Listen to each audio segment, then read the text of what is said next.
Hips and shoulders stay level and square throughout. From the front, we've got a straight line through the standing leg, hip, knee and ankle, making sure the weight's even in the big toe and the little toe and the heel. As we come to the side, we've got a straight line from shoulder to hip. The hips are driving the movement and there's no lean or twist happening at all. So here's what we do. We're going to grab a plate and we're going to hold it across our chest.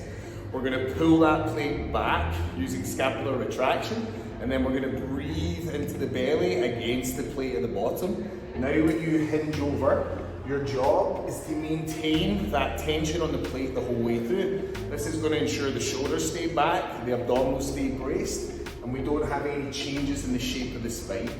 So give this one a try, moving from the hips, making sure the whole shoulders stay still, pull back, and breathe into the plate. So here's what we do. We're going to grab a plate and we're going to hold it across our chest. We're going to pull that plate back using scapular retraction, and then we're going to breathe into the belly against the plate at the bottom. Now when you hinge over, your job is to maintain that tension on the plate the whole way through. This is going to ensure the shoulders stay back, the abdominals stay braced, and we don't have any changes